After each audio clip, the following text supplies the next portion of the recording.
removal of cash would push America closer to a totalitarian state. We've been warning people of this.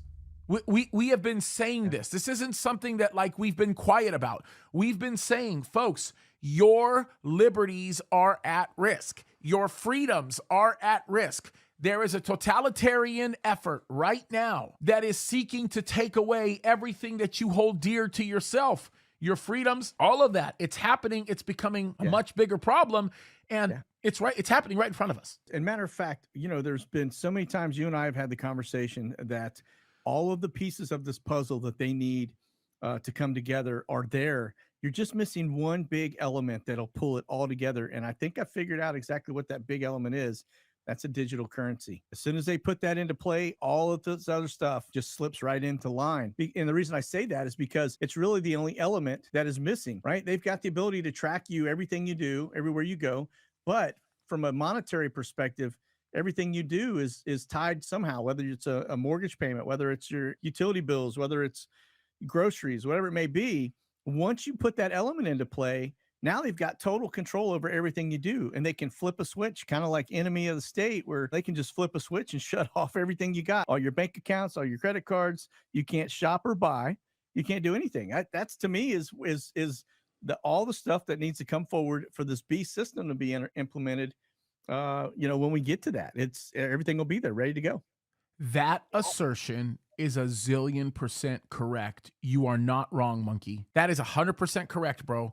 And I'm not trying to further any panicking that might be settling in as a result of what you're saying, but this shouldn't cause anybody to panic. This is a type of thing that we've been talking about for a long time.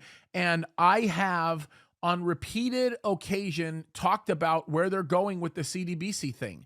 We've been talking about it. We've been warning people about it. We've been asking people to pay attention to it. I will point this out to you guys. I will air it again just for the benefit of people being able to see this. Yeah. Pay attention to when this guy reads on his piece of paper. By the way, the guy you're about to see is a central banker. He is representing the world banks. Okay? Yes.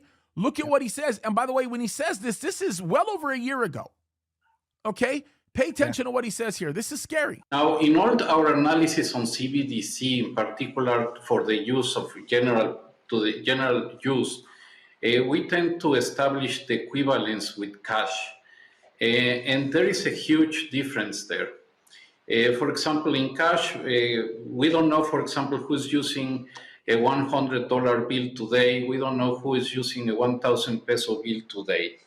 A key difference with the CBDC is that central bank will have absolute control.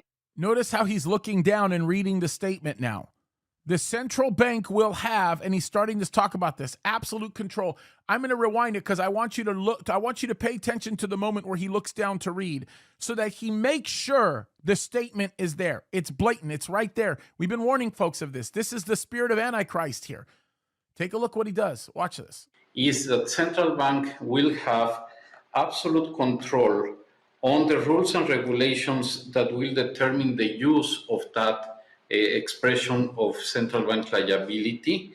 And also we will have the technology to enforce that. Technology to enforce it. Yeah. And I don't know if people caught it because of his accent. He says they're going to be able to make determinations based on central bank viability. May be one of the most subjective pieces of terminology ever introduced when preparing to threaten the enforcement action for the way people personally spend their money. Well, you're spending your money right now could be destructive to our central economy, so we're going to put a stop to what you're spending your money on.